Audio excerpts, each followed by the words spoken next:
l'entretien des patriotes, bonjour à tous, de retour après un long week-end pascal. J'espère que vous avez passé d'excellentes fêtes de Pâques. Tony Estanguet, Jeux Olympiques. La magouille, encore une fois, classée sans suite. Nullité, le retour du pass. Essence cette fois-ci. Et guerre et propagande. Avant de traiter ces informations et beaucoup d'autres, vous connaissez la coutume sur cette chaîne, je commence toujours mon entretien par remercier ceux qui m'ont permis justement de le produire, car ils m'ont financé à l'aide des merci rémunérateurs.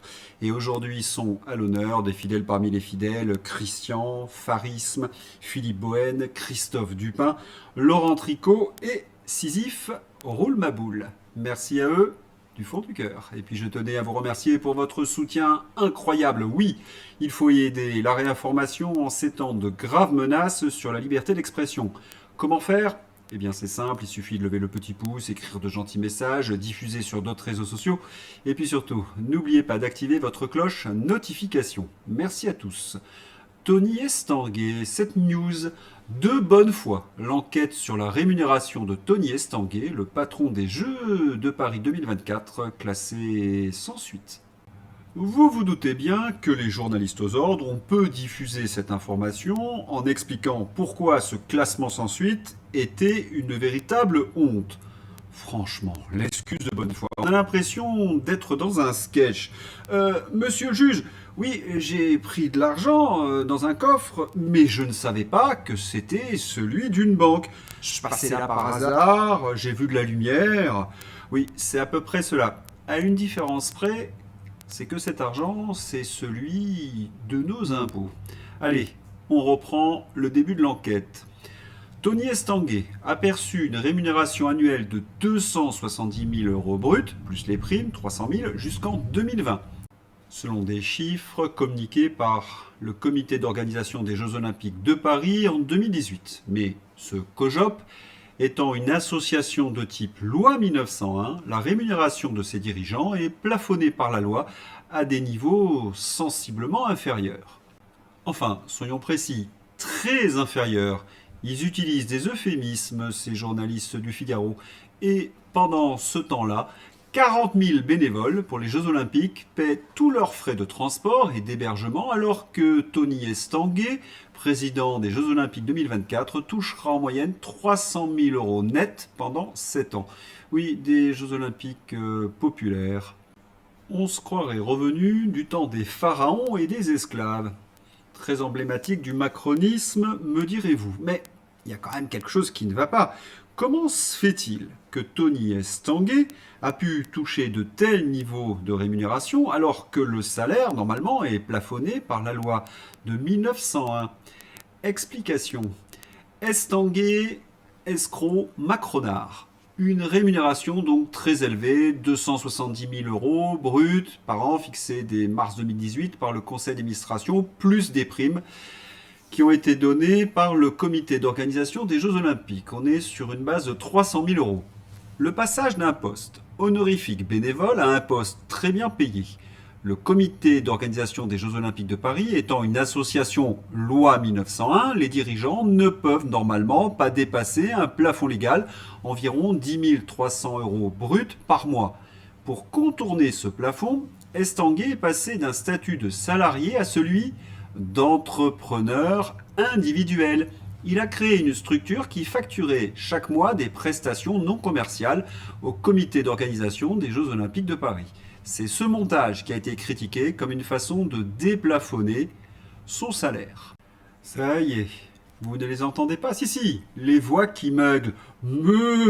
Mais c'est important de professionnaliser à ce niveau-là. Oui, essentiellement pour le COJOP, pour Tony Estanguet, mais certainement pas pour les bénévoles. Allez, retournez devant votre écran de télé, admirez Édouard Philippe.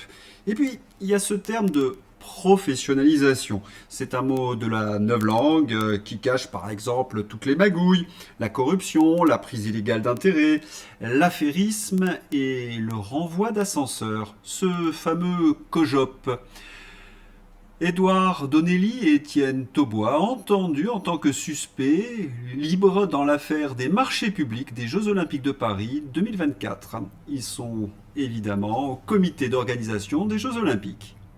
De graves soupçons, en effet, saisis par le parquet national financier, les policiers travaillent depuis 2017 sur des soupçons de prise illégale d'intérêt, de détournement de fonds publics et de favoritisme. Pourquoi? Parce que Taubois et son comparse travaillaient pour la société Keneo. Et au miracle, en 2015, alors que Taubois prenait les commandes donc des Jeux Olympiques, Keneo s'est vu attribuer des missions pour plus de 2 millions d'euros selon Mediapart.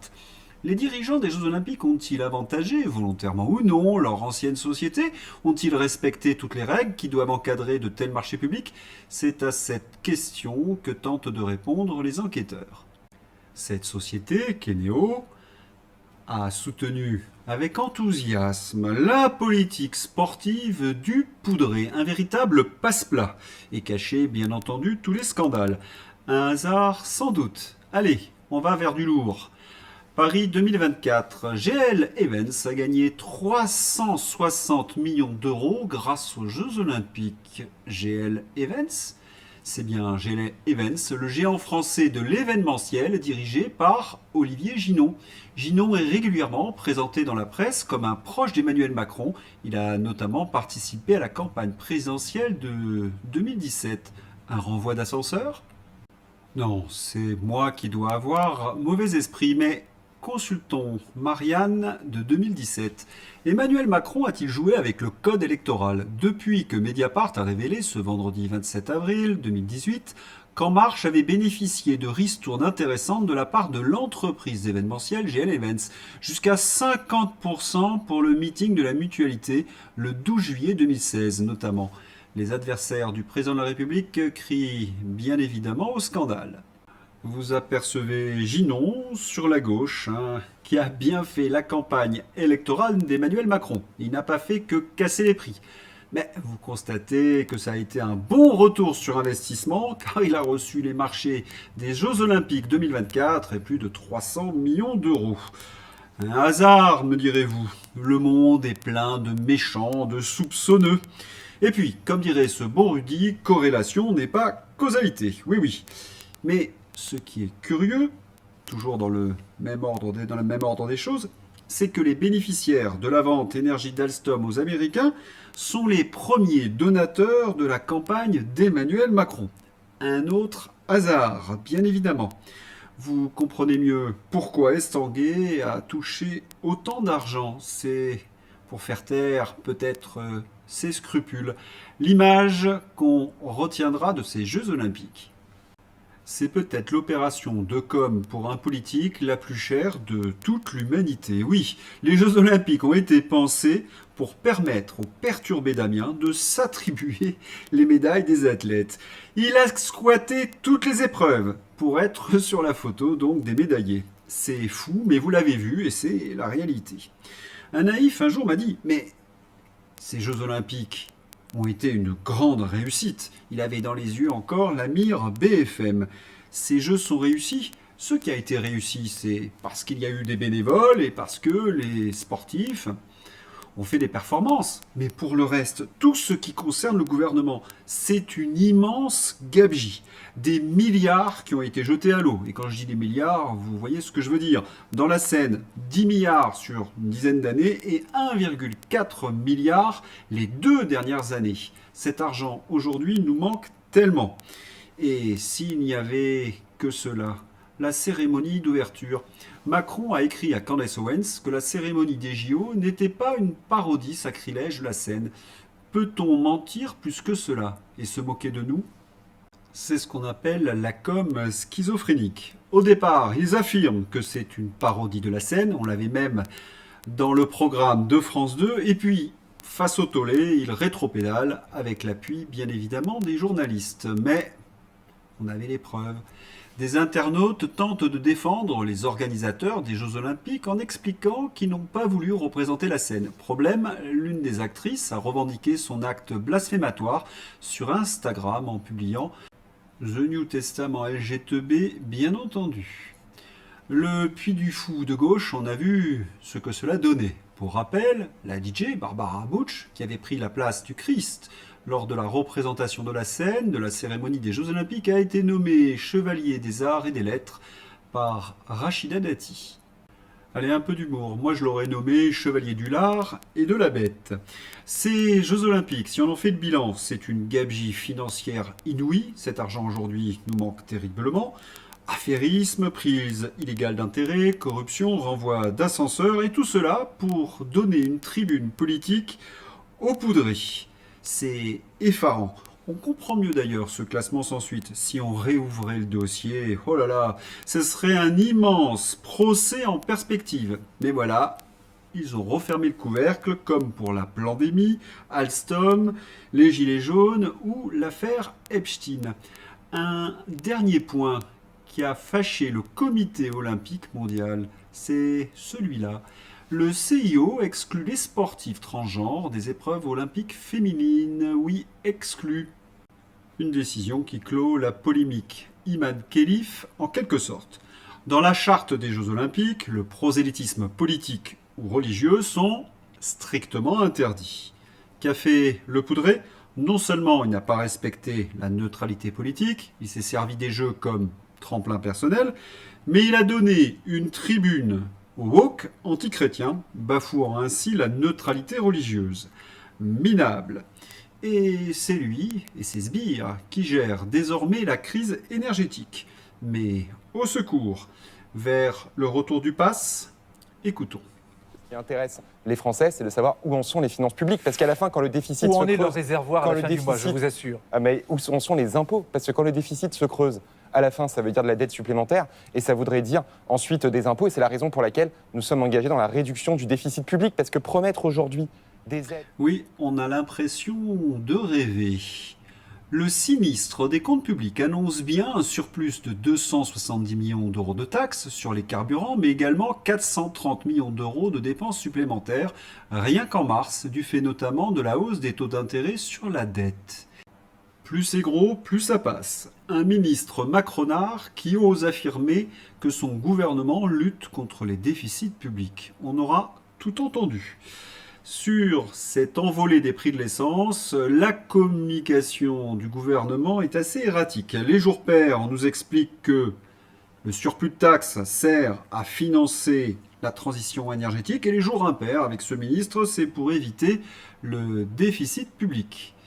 Mais il y a la réalité vécue par les Français.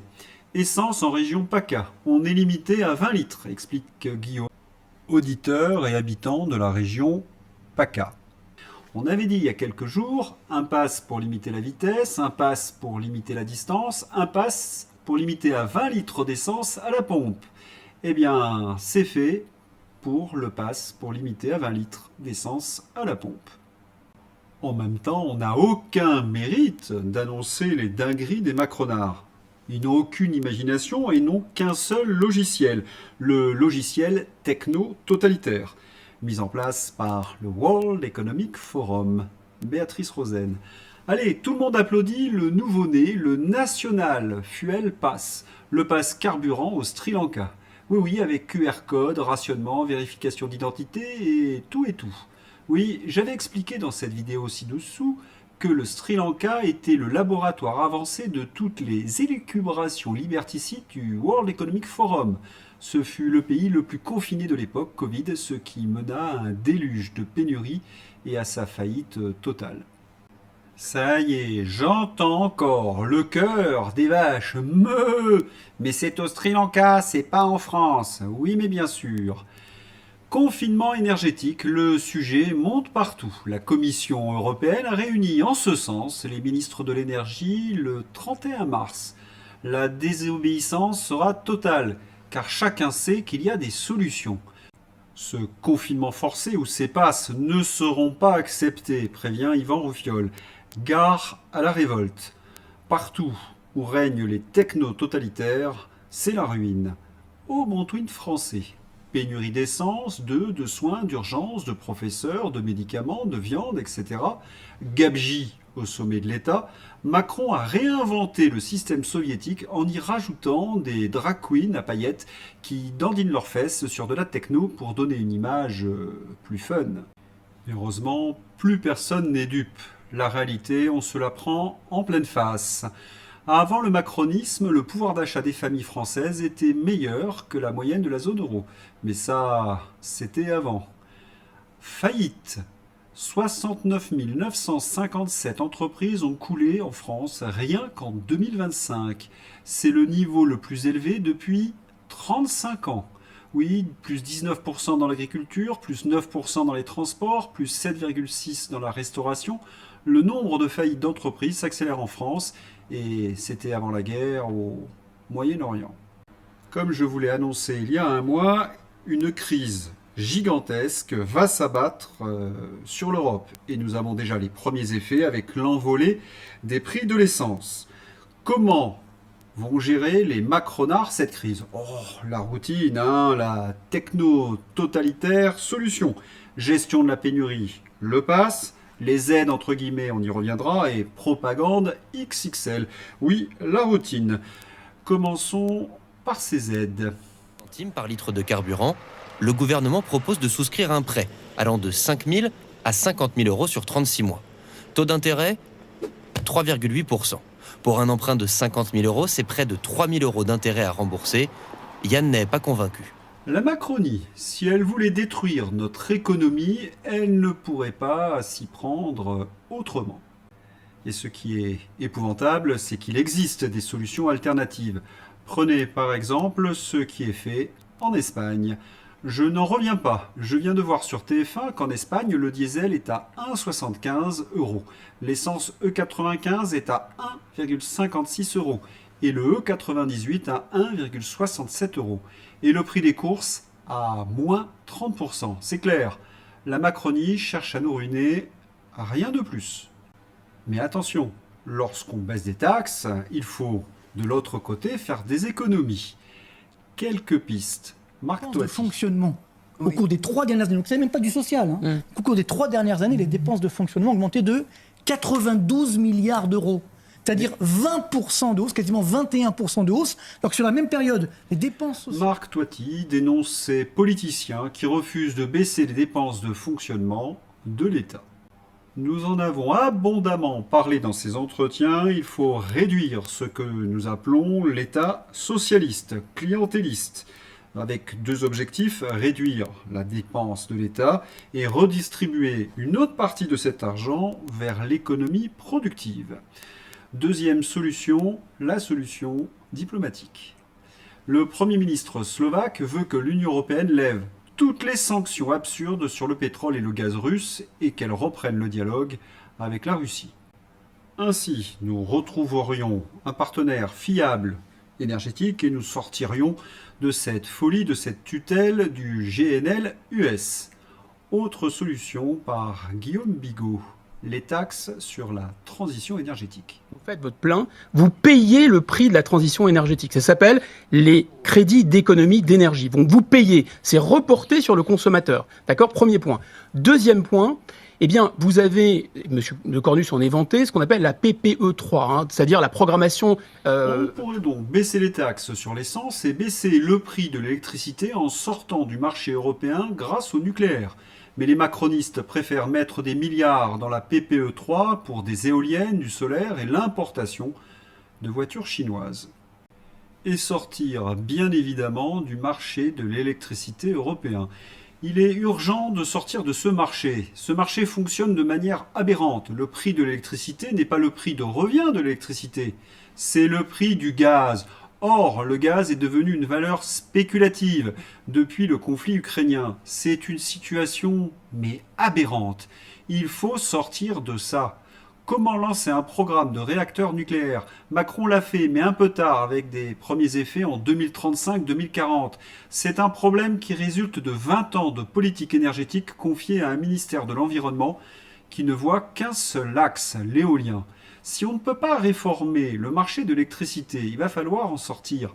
Les Espagnols et les Portugais sont sortis du marché de l'électricité. Ils le paient beaucoup moins cher désormais.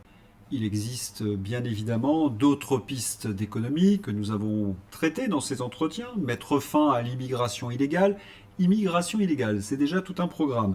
Traquer les fraudeurs, cesser de financer cette abominable guerre à l'Est, sortir de l'Union européenne. Philippe Murer a estimé qu'on pouvait ainsi économiser jusqu'à 120 milliards d'euros. Mais on comprend bien qu'un système qui échoue lourdement avec constance depuis 10 ans a dans sa poche un atout pour fanfaronner. Vous avez trouvé, les journalistes, le système médiatique. Et pour faire ce sale métier, il faut quand même un profil inquiétant. Commission sur l'audiovisuel public.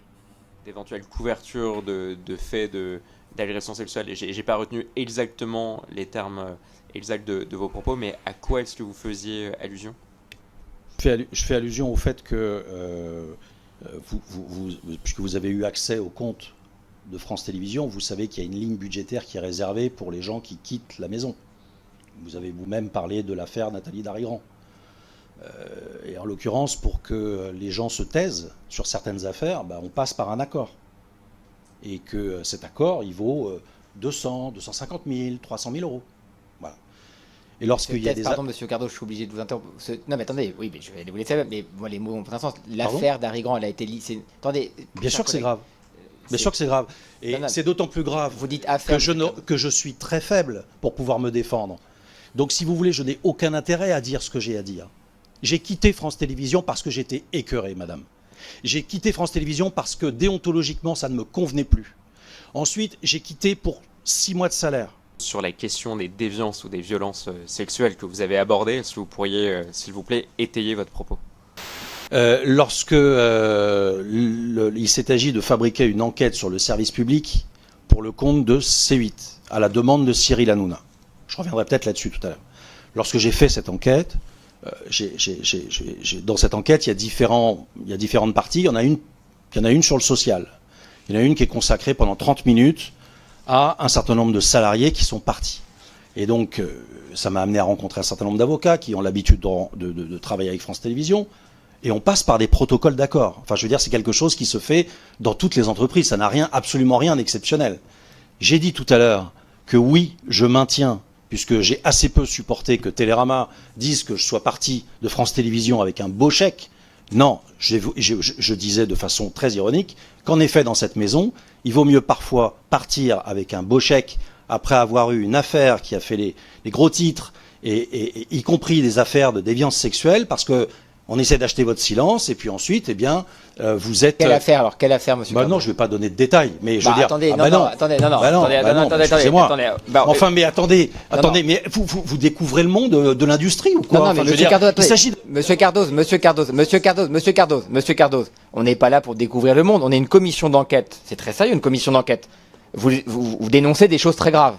C'est grave, ce que vous êtes en train de nous dire. Oui, on n'est pas au courant, pardon. Ni le rapporteur, ni moi-même, ni les membres de la commission d'enquête ne sont au courant. Mais vous avez la possibilité de demander les comptes de France Télévisions. Non, mais les comptes n'indiquent pas de déviance sexuelle ou de violence sexuelle. Je vais y venir. Moi aussi, je vais essayer d'être précis. Vous avez la possibilité de demander les comptes. Vous avez la possibilité... On les a, les comptes. Oh, très bien. Mais il n'y a pas la ligne violence sexuelle, déviance sexuelle. Non, évidemment que non. Évidemment que non. Évidemment que non. Mais en revanche, vous avez une ligne sur les protocoles d'accord. Voilà. Bon, c'est environ 30 millions chaque année. Est-ce que vous avez la possibilité de demander chacune de ces affaires? Pourquoi elles ont été signées? Qu'est-ce qu'il y a dans les protocoles d'accord? Non mais, enfin, moi, si j'avais une enquête de France Télévisions à faire sur France Télévisions, c'est la question que je vous poserais. Je vous demanderais qu'est-ce qu'il y a dans ces enquêtes. Et vous verrez que dans ces enquêtes, ce qui est mieux rémunéré pour les salariés qui quittent la maison sont des gens qui ont des grosses casseroles. Voilà. Et quand on est quelqu'un qui décide de partir de France Télé, comme moi, on part pas avec un gros chèque. On part avec un petit chèque. Et en plus, comme on a osé parler et qu'on est aujourd'hui devant la commission d'enquête, eh bien, on vous interdit de travailler dans beaucoup d'endroits. Monsieur le Président, Monsieur Cardoz, je pense que vous avez raison. Dans le cadre de cette commission d'enquête, on s'est intéressé à ces gros chèques qui avaient été faits à des dirigeants, des animateurs, des personnes qui ont pris parfois plus d'1 demi-million d'euros hors cadre légal pour partir. Et j'ai essayé de demander un maximum d'informations, d'arguments pour comprendre les raisons de ces départs. Je me suis heurté à un refus. Jacques Cardoz révèle que France Télévisions paye 30 millions d'euros par an de nos impôts dans des protocoles d'accord, dont certains pour acheter le silence d'anciens salariés au sujet d'affaires de déviance sexuelle. C'est d'une gravité exceptionnelle. Je vous en ai parlé la semaine dernière. Tous les élus qui tentent de bloquer le travail de Charles Aloncle par cette commission sont des criminels. Il n'y a aucun parti pris politique qui peut justifier cela. Nous voyons en effet se mettre en place une stratégie pilotée par le gouvernement pour qu'il n'y ait pas de rapport pour museler Charles Aloncle. Et pourtant, cette commission a révélé la gabegie financière, la corruption et le militantisme progressiste, peu en phase avec une mission de service public. Mais peut-on s'attaquer à un média socialiste? Oui, je crains qu'il y ait un classement sans suite de bonne foi. Déjà sur les médias aux ordres, dans Quotidien. Ignoble et absolument inacceptable, comme dirait Laurent Nunez, quand Nagui réduit Charles Aloncle à ses origines, sa famille et son père, rire et applaudissements. On vous laisse imaginer une seule seconde l'inverse. Donc Nagui veut faire la généalogie de tous les gens qui s'expriment publiquement, librement, supprimer les pseudos aussi dès qu'il y a une parole publique, décliner les deuxièmes prénoms et professions des parents, le lieu de naissance et l'origine. La transparence totalitaire pour les autres, mais pour Nagui, l'opacité. Oui, Nagui a refusé de révéler les accords financiers avec France Télévisions. Contre la loi, il préfère payer des amendes. Quotidien reçoit donc un voyou. Et puis, il y a l'inénarrable Patou. Patrick Cohen demande la fermeture de CNews. CNews ne respecterait pas la loi, la pluralité. On se pince.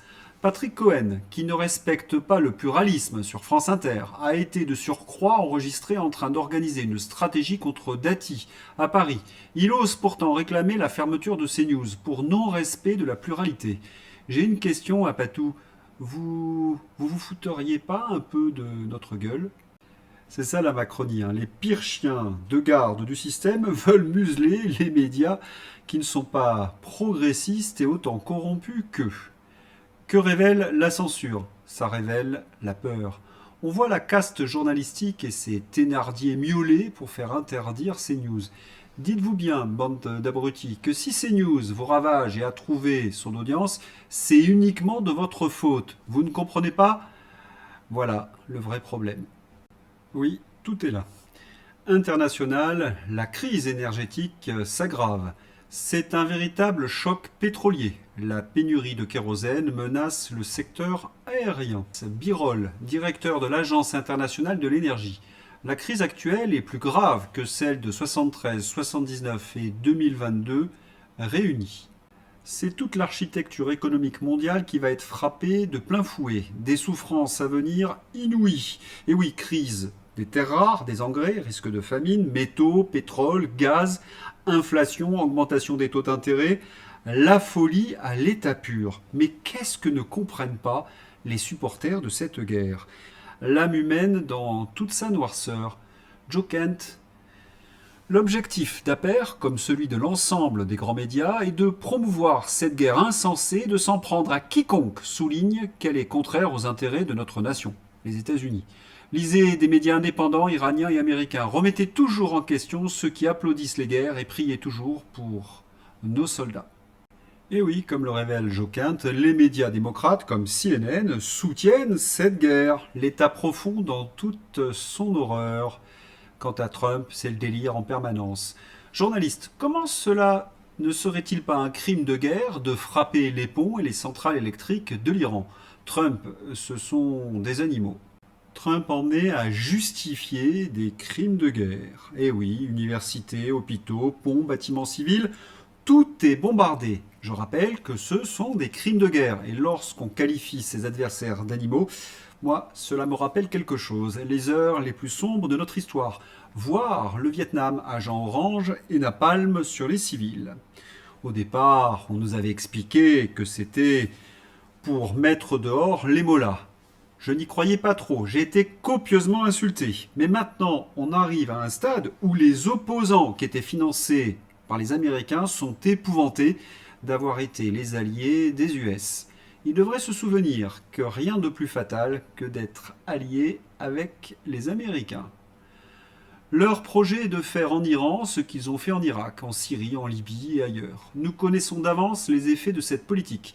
Ils se sont déjà produits. Des millions de morts, des villes entières rasées, des crimes sans limite, des millions de réfugiés.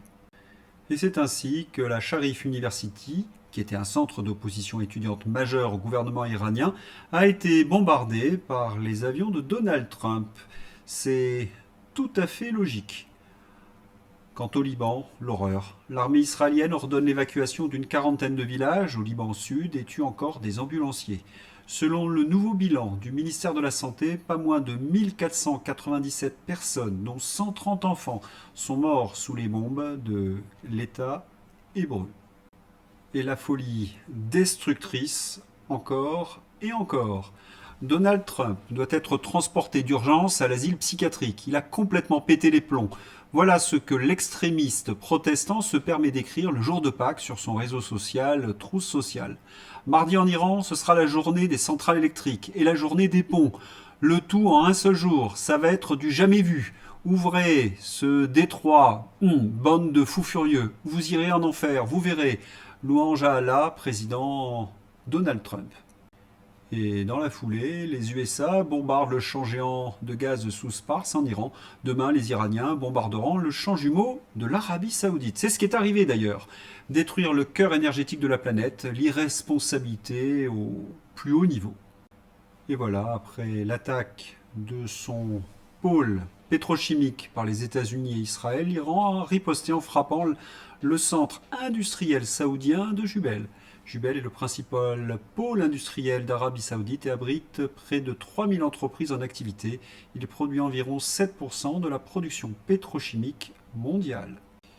D'après des sources, les Iraniens ont rejeté l'ultimatum de Donald Trump. Voilà, c'est tout pour aujourd'hui. Je vous souhaite une excellente journée. À bientôt. Au revoir.